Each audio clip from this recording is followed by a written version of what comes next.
साल के आने की तो खुशी है, लेकिन दूसरी तरफ आपको इस साल बोर्ड एग्जाम्स को फेस करना है। पिछले साल आपको एक सब्जेक्ट काफी ज्यादा परेशान कर रहा था। स्टूडेंट्स, मेरा मानना है ऐसे बहुत सारे स्टूडेंट्स होंगे जिन्होंने बहुत सारे टाइम टेबल्स बनाए होंगे, बहुत सारे रोड मैप्स बनाए होंगे, बहुत अलग अलग स्ट्रेटेजीज बनाई होगी, अलग अलग अप्रोच से फिजिक्स को पढ़ने की कोशिश करी होगी।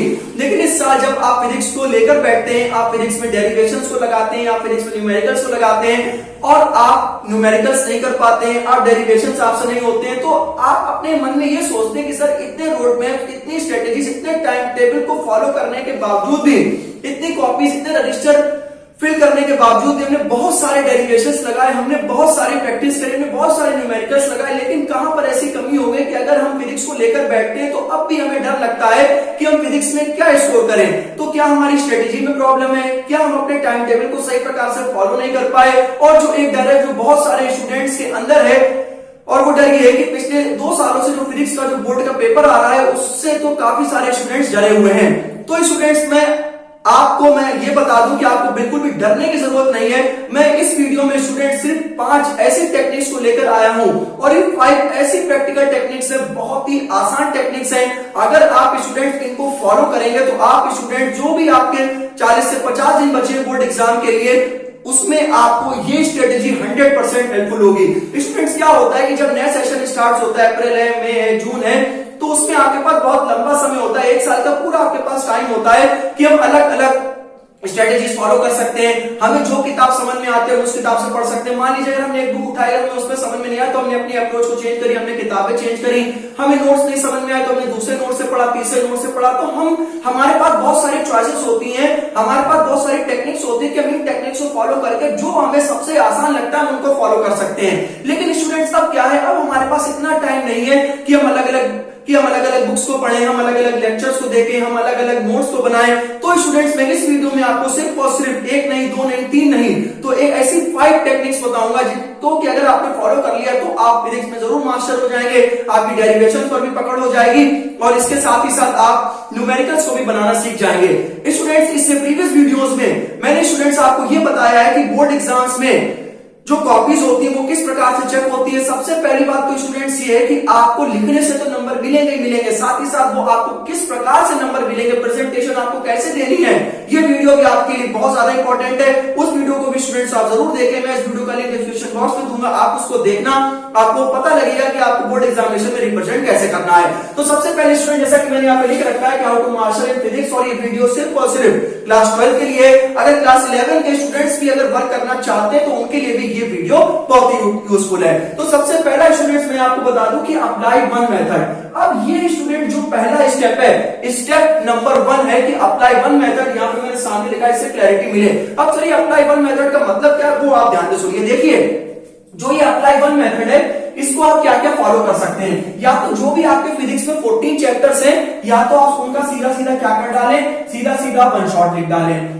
वन शॉट आप पढ़ डालें। सभी की वन शॉट की वीडियोस देखें जिसमें कि एक चैप्टर में आपको सारे वन शॉट मिल जाएं। दूसरी चीज ये है कि अगर आपके पास अपने खुद के नोट्स हैं, देखो इस वीडियो में जो 5 स्टेप हैं उनका तरीका सिर्फ और सिर्फ एक ही है, आपको एक ही पाथ पर चलना है। तो सबसे पहले स्टूडेंट्स आप क्या कर सकते हैं कि आप सारे या तो वन शॉट देख लें, और अगर आपके पास प्रॉपर आपके नोट्स हैं तो आपको कहीं पर भी जाने की जरूरत नहीं है, अपने मोबाइल को साइड में रख दो। अगर आपके पास आपके खुद के hand written notes, proper notes अगर आपके पास है, 1-2 chapters, electric charges and field से लगाकर अगर आपके पास सेमीकंडक्टर तक सभी कुछ लिखा हुआ है तो आपको कहीं और भटकने की जरूरत नहीं है, क्योंकि आप जितने ज्यादा रास्ते पर जाएंगे आपको आगे चल के उतनी ज्यादा प्रॉब्लम होगी। तो अगर आपके पास नोट्स अभी तक नहीं है तो आप स्टूडेंट्स क्या कर सकते हैं, सीधा सीधा वन शॉट देख लें और बिल्कुल बैठ जाएं बिल्कुल अपनी स्टडी टेबल पर। और अगर आपके पास ऑलरेडी प्रॉपर नोट्स है तो आपको कहीं पर भी जाने की जरूरत नहीं है, कोई वीडियो देखने की जरूरत नहीं है, कहीं पर भी कुछ नहीं करना है आपको, सिर्फ और सिर्फ आप उन 14 के 14 चैप्टर्स को आप बहुत अच्छा पढ़ लें। आप स्टूडेंट्स एक बात हमारे ध्यान रखें, आप ये मत देखें कि कौन, अगर वो तो अलग पेपर सॉल्व कर रहा है, वो हमारा दोस्त अलग किताब वगैरह, उससे कोई मतलब नहीं है। दूसरों की तैयारी से आपकी कभी तैयारी नहीं होगी, आपकी खुद की तैयारी से आपकी तैयारी होगी, आपकी खुद की प्रिपरेशन से आपके नंबर अच्छे आएंगे, रेदर देन कि आपको या आप दूसरों को देख रहे हैं कि वो तो प्रीवियस ईयर लगा रहा है, जो वो लगा रहा है उसको करने दीजिए, आप अपने आप पर फोकस करिए, ठीक है ना। तो अप्लाई वन मेथड में आई होप आपको समझ में आ गया होगा।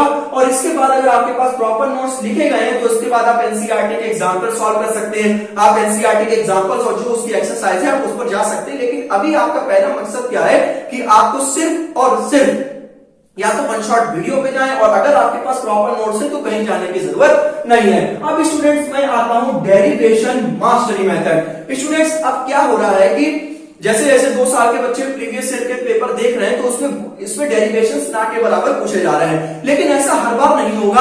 आप इस बार मान के चलिए कि एटलीस्ट कम से कम 25 to 30%, मतलब 25 to 30% आपके डेरिवेशंस आएंगे। तो आप स्टूडेंट्स बिल्कुल भी घबराए नहीं, डेरिवेशंस को आप मास्टरी कर लें। अब सर ये डेरिवेशंस को मास्टर कैसे कर सकते हैं, तो इसके लिए मैंने लगभग 12-13 मिनट की वीडियो बना रखी है ऑलरेडी अपने यूट्यूब चैनल पर कि हम क्लास 11 के जो इतने सारे डेरिवेशंस हैं, क्लास 12 के इतने सारे डेरिवेशंस हैं, हम उनको कैसे याद करें। तो उसके लिए मैंने ऑलरेडी वीडियो बना रखी है, आप वो भी देखना। लेकिन मैं अभी इस वीडियो में भी क्लियर कर देता हूं कि आपको मास्टरी कैसे करनी है डेरिवेशन में। सबसे पहले स्टूडेंट्स आप क्या करें कि जो भी आप डेरिवेशंस को पढ़ते हैं या फिर उसकी सबसे पहले अगर कोई भी डेरिवेशन मान लीजिए अगर मिरर फॉर्मूला फॉर एग्जांपल के लिए पूछा जाता है या माइक्रोस्कोप पूछा जाता है तो आप उसका कंसीडरेशन सबसे पहले लिखें। विदाउट कंसीडरेशन आपको नहीं चलना है। देखो कंसीडरेशन का मतलब ये नहीं कि उसको बुक बाय बुक लैंग्वेज चाहिए, जो भी आपने डायग्राम बनाया उसके बारे में लिख दो बस। इंग्लिश में 3 से 4 लाइन है, कुछ ज्यादा नहीं लिखना है कि आप एक पेज का कंसीडरेशन लिख रहे हैं, ऐसा कुछ नहीं है। जो आपने डायग्राम बनाया उसको हार्डली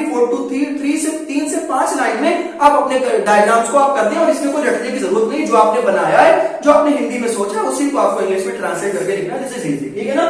उसके बाद स्टूडेंट जो बहुत सारे स्टूडेंट्स नहीं करते हैं, देखो बोर्ड एग्जाम्स में आपको अपनी सारी जो प्रॉपर आपका जो मेंटेनेंस है वो आपको करके जाना है। देखिए अपना बॉक्स, अपनी पेंसिल आपको वहां, या आप ये नहीं कहेंगे कि अरे जरा स्केल उठाना, अरे जरा पेंसिल उठाना है, क्योंकि वहां पर अगर आप ये सब चीजें करेंगे तो फिर आप बाहर निकाल दिए जाएंगे, ठीक है ना। आप अपना प्रॉपर सामान लेके जाएंगे। और students you make diagram in your board examination with the help of a pencil, ठीक है ना। आप पेन से डायग्राम नहीं बनाकर आएंगे।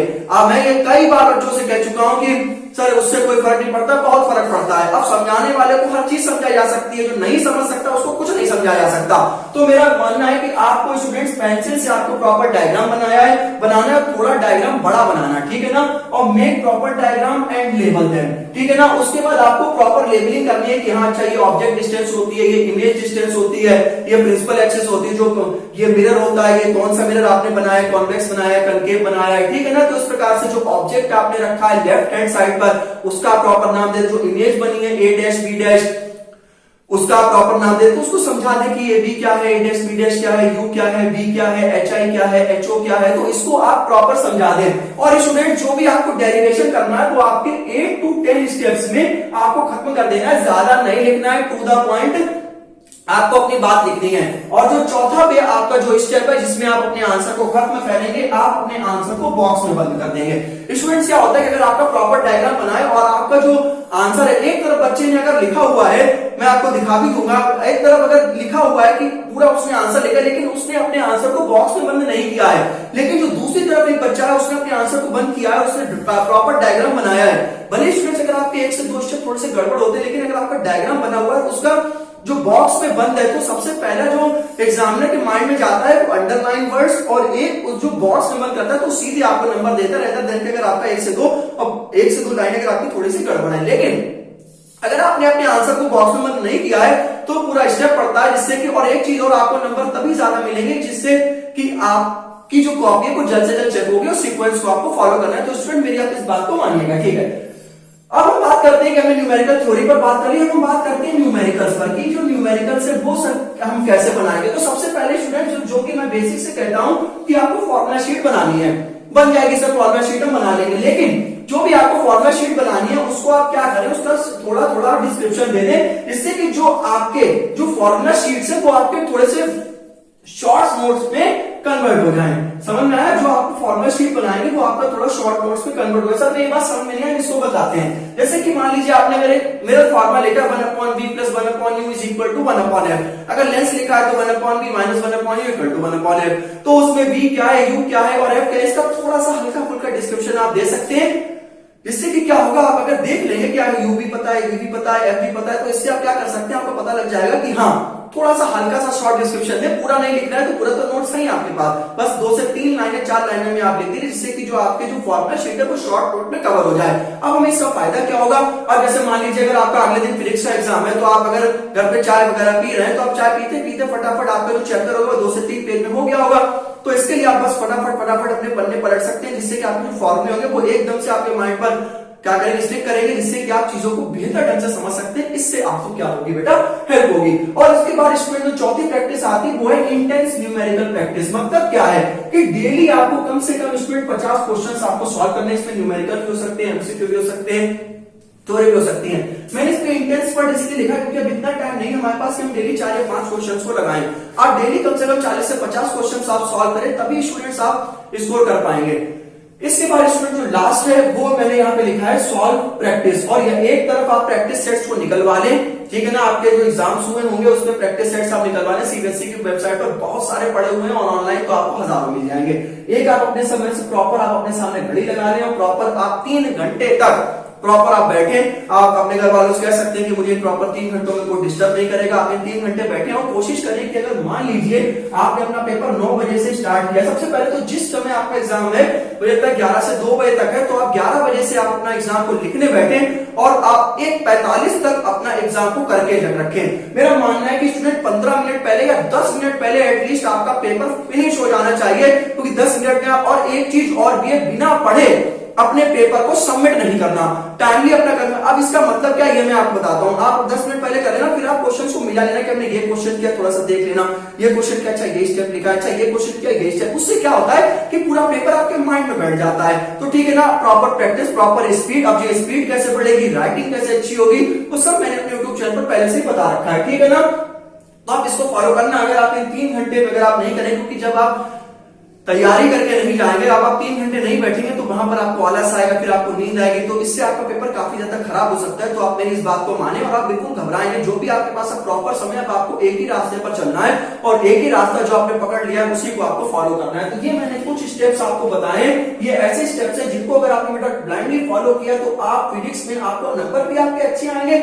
और फिजिक्स में जब आप इंटेंस न्यूमेरिकल की प्रैक्टिस करते हैं तो ऐसा होता है कि पूरा डेरिवेशन आपके माइंड में आता है कि हमने ये डेरिवेशन बनाया था, ये स्टेप ये थे, चाहे ट्रायंगल्स को हमने कॉन्ग्रुएंट प्रूव करा था, फिर हमने सिंप्लिसिटी से ये लिखा था, वो लिखा था। तो आपको ये पता होगा, जिससे कि आपका क्या होता है, आपका जो माइंड होता है, जो आपका हैंड का कोऑर्डिनेशन और माइंड का कोऑर्डिनेशन जब आपका बैलेंस लेवल पर आ जाता है, तो जो आपके जो चीजें सारी अच्छी होने लगती है। तो मेरे कहने का मतलब ये है कि आप अपनी स्पीड पर तो वर्क करें, इंटेंस न्यूमेरिकल को भी, अब न्यूमेरिकल को भी सॉल्व करें, एट रैंडम आप किसी चैप्टर से न्यूमेरिकल उठा के सॉल्व करके देखें, फिर आप देखें अच्छा ये उस चैप्टर से रिलेटेड है, क्या हम कर पा रहे हैं या नहीं कर पा रहे हैं। अपने वीक पॉइंट्स पर और फोकस करें और जो आपके स्ट्रॉन्ग है उसको और तगड़ा बनाने की कोशिश करें। आई होप आपको ये मेरी वीडियो अच्छी लगी होगी।